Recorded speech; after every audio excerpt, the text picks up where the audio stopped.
Wakati nikiwa njiani jana usiku kuja huku Masasi,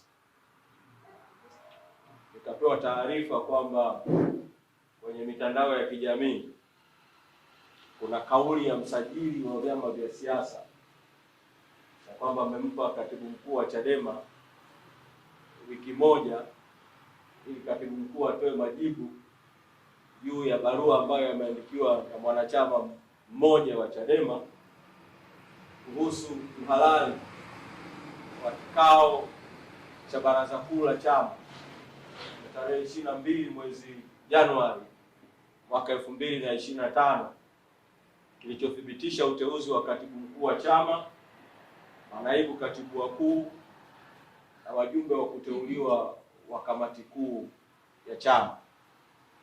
Msajili wa vyama vya siasa amelizungumza jambo hili kwenye vyombo vya habari, na kwa sababu amelizungumza kwenye vyombo vya habari,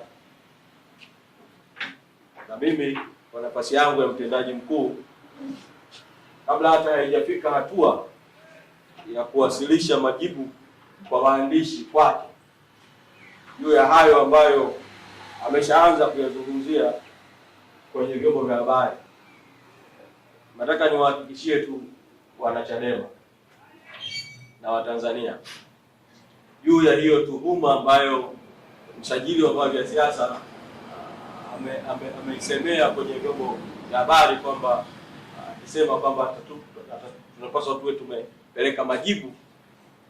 Chadema inaongozwa kwa mujibu wa katiba. Sisi tunaheshimu sana katiba ya chama, kanuni, maadili na itifaki ya chama. Ibara ya 6.22 ya katiba ya chama inahusu uhalali wa vikao vya chama, na ibara hii ina sehemu mbili juu ya akidi ya vikao. Hapa nitazungumza juu ya hoja ya akidi ya vikao. Sehemu ya kwanza ni ibara ya 6.22A inayotamka maneno yafuatayo: kutahitajika akidi ya 50% ya wajumbe kwenye kikao halali cha ngazi ya kawaida. Alafu 6.22B nazungumza akidi nyingine: lakini vikao halali vya kurekebisha au kubadilisha katiba au vya uchaguzi na sera za chama vitahitaji akidi ya 75%. Kwa kuna akidi za aina mbili katika chama cha Chadema. Kuna akidi ya vikao vya kawaida vya maamuzi na kuna akidi ya vikao vya maamuzi maalum ambayo kwenye katiba yametajwa ni mambo yafuatayo: moja, kama kuna ajenda ya kubadilisha katiba ya chama; pili, ajenda ya uchaguzi wa chama; tatu, ajenda inayohusu kupitisha sera za chama. Kikao cha baraza kuu cha tarehe 22 mwezi Januari mwaka 2025 hakikuwa na ajenda ya uchaguzi, kwa sababu nakumbuka, na hili nilieleza vizuri sana mbele ya baraza kuu, baada ya kuwa katibu mkuu nimepokea rufaa juu ya uchaguzi wa wajumbe wa kamati kuu wa kuchaguliwa. Ajenda ya uchaguzi ikawa si sehemu ya ajenda ya kikao cha baraza kuu cha tarehe 22 mwezi Januari mwaka 2025. Baada ya kuondoa ajenda ya uchaguzi, kikao kikaendelea na ajenda za kawaida ambazo ni kuthibitisha uteuzi wa katibu mkuu na manaibu wake na kuthibitisha uteuzi wa wajumbe wa kamati kuu waliokuwa wamependekezwa na mwenyekiti. Ajenda hizi za kawaida zinaongozwa kwa mujibu wa katiba ibara ya 6.22A kwamba akidi ni 50%. Katika kikao cha baraza kuu cha tarehe 22 mwezi Julai, idadi ya wanachama viongozi waliokuwepo, wajumbe wa baraza kuu ambao walisaini wenyewe, sio tu kwa kuandikiwa majina, bahati njema sana kwenye kikao kile cha baraza kuu kila mjumbe aliandika jina lake kwa mkono wake mwenyewe, cheo chake kwa mkono wake mwenyewe, eneo lake analotoka kwa mkono wake mwenyewe, nambari yake ya simu kwa mkono wake mwenyewe, na akasaini kwa mkono wake mwenyewe. Jumla ya wajumbe 234 sawa na 56.8 walihudhuria baraza kuu, na tunao ushahidi wa mahudhurio yao. Wanataka kuwaambia wanachadema na Watanzania, muwe na amani na muwe na imani. Mchezo huu haramu unaohusisha ofisi ya msajili na baadhi ya watu ndani ya chama, mbinu hizi haramu, nataka muwe na hakika tutadhibiti kama ambavyo tumedhibiti mbinu nyingine haramu ambazo tutakabiliana nazo kama chama. Na nilisema awali kabisa jambo hili lilipojitokeza kwamba mambo haya yanafanyika kutaka kukitoa chama kwenye ajenda kuu ya chama, na ajenda kuu kwa kweli ya taifa ya no reforms no election, bila mabadiliko hakuna uchaguzi. Kwa wanachadema kote nchi nzima na Watanzania, msikubali kuondolewa kwenye ajenda kuu. Tuendelee na mapambano ya no reforms no election, bila mabadiliko hakuna uchaguzi. Na kwa msajili wa vyama vya siasa,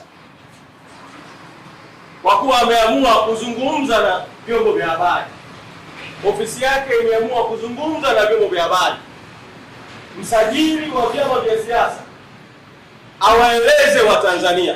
Sisi Chadema tunaheshimu katiba yetu, lakini msajili huyu ni mteule wa watawala.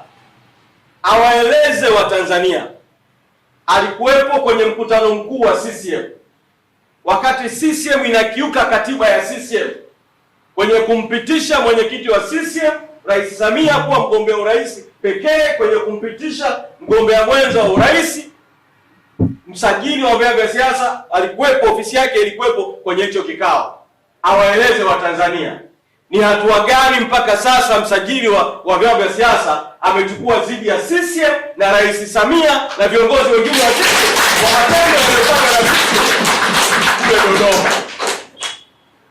Na msajili huyu wa vyama vya siasa, kwa kuwa ameamua kujitokeza mbele ya vyombo vya habari, awaeleze vile vile Watanzania na ajitokeze aseme ni hatua gani amechukua dhidi ya CCM baada ya msemaji wa CCM kutoa tuhuma za uongo na za hatari kwa kweli, zenye kuvunja sheria na kuzua taharuki, kwamba kampeni ya Chadema ya tone tone ya kukusanya michango ambayo Watanzania wote tunaomba muendelee kuiunga mkono, CCM imetoa madai ya uongo kwamba Chadema inachangisha fedha kwa ajili ya kwenda kununua virusi vya Ebola na Mpox na mambo mengine yanayoshabihiana na haya.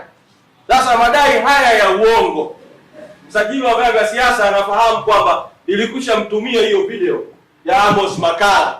Msajili ajitokeze mbele ya Watanzania aeleze amechukua hatua gani dhidi ya Amos Makalla na CCM kwa kutoa tuhuma hizi za uongo. Msajili wa vyama vya siasa aseme mbele ya vyombo vya habari ametoa siku ngapi kwa Amos Makalla kujieleza na hatua zipi ambazo amechukua juu ya Amos Makalla. Kwa Watanzania wote nasisitiza kwamba tujikite kwenye ajenda kuu ya taifa. No reforms, no election. No reforms, no election. No reforms, no election. No reforms, no election. Tuna sababu nyingi sana za kusema kwa nini bila mabadiliko hakuna uchaguzi. Wakati nazungumza na nyinyi hapa kwenye mafunzo ya ndani, viongozi wengine wakuu wa chama wakiongozwa na mwenyekiti na makamu mwenyekiti wako kwenye mapambano ya jukwaani kupitia mikutano ya hadhara, na nyinyi sasa wako kanda ya Nyasa. Sisi tunakuja kuendesha mafunzo, maandalizi yataendelea, Mapambano haya ya mikutano ya hadhara yatafika vile vile kwenu kanda ya kusini mpaka kieleweke, na si kanda ya kusini. Tutazunguka kanda zote za nchi hii kuwaunganisha Watanzania kwamba bila mabadiliko hakuna uchaguzi. Madhara ambayo tumekwisha yapata kama taifa kwenye chaguzi za ovyo, uporaji wa demokrasia kwenye uchaguzi wa vijiji na vitongoji 2019, uporaji wa demokrasia kwenye uchafuzi wa mwaka 2020, ubakaji wa demokrasia uliotokea kwenye uchaguzi kinachoitwa uchaguzi wa tarehe 27 Novemba mwaka 2024. Tumesema hali hii imetosha. Tunataka mabadiliko ya kikatiba na ya kisheria na ya kikanuni na ya kiuongozi na ya kiutendaji yatahakikisha chaguzi huru na haki katika nchi yetu. No reforms, no election. No reforms, no election. Bila mabadiliko hakuna uchaguzi. Bila mabadiliko hakuna uchaguzi. Kwa hiyo msajili na wote wanaotumika, tunataka kwanza, kama ofisi ya msajili ingekuwa inazingatia sheria, inazingatia mamlaka ya ofisi ya msajili, ofisi ya msajili wa vyama vya siasa ambayo inajiita eti ndio walezi wa demokrasia, eti ndio walezi wa vyama vya siasa, ofisi hii ndio ingekuwa mstari wa mbele kuungana na Chadema katika no reforms, no election. Badala yake ofisi hii inatumika kama kichaka cha kuishambulia Chadema. Sasa sisi tutajibu mashambulizi. Taendesha mafunzo hapa, tarejea Dar es Salaam, bado na safari ya kwenda kuendesha mafunzo kanda ya kati, kwa maana ya mikoa ya Dodoma, Singida, Morogoro. Tutakwenda kanda kwa kanda kuendesha mafunzo. Lakini pamoja na kuendesha mafunzo, wakati tukiendelea na mafunzo, maelekezo, kukagua uhai wa chama kupitia vikao vya ndani, timu zingine zinaendelea na mashambulizi kupitia mikutano ya hadhara, pamoja na kuwa kwenye mzunguko huo mikoani.